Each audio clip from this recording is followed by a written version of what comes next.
At 12 o'clock, we got Virginia, who went 3-7 last year, traveling to number 12, Tennessee, who went 11-2. Tennessee favored by 28 points on ABC. Brennan Armstrong for Virginia went 185 at 338, threw for 2,210 yards, 7 touchdowns, 12 interceptions. Obviously a really bad ratio, but Brennan Armstrong is no longer the quarterback for the Cavaliers. He also led the team on rushing, 123 carries for 371 yards and 6 touchdowns. Obviously not good. The 371 yards leads your team rushing.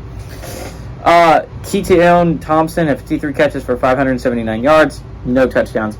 Obviously, Tennessee had a crazy year last year. They went 11-2.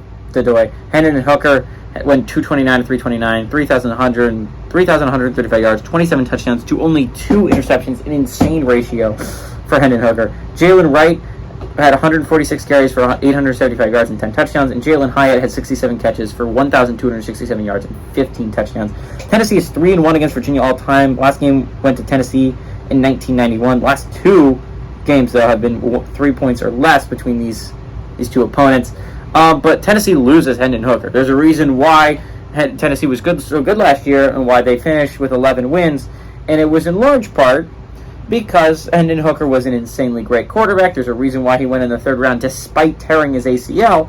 It's because of how good Hendon Hooker was. And you're going to try and replace that with Joe Milton, who has a cannon of an arm. Just an insane arm, but inaccurate in the middle to intermediate to short range. And I think that's going to really come back to bite him at certain points this year.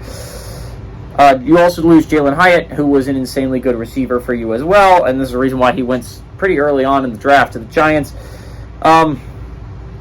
You'll lose some star players if you're Tennessee, and hopefully you reload here. There's a reason why you're ranked number 12 in the nation. A lot of people think you can reload.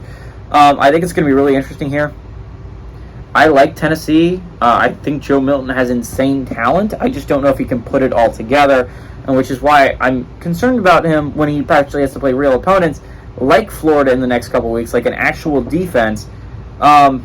But Virginia doesn't really have an actual defense. There's a reason why they only won 3 games last year. They're switching to a brand new quarterback that should take time to adjust.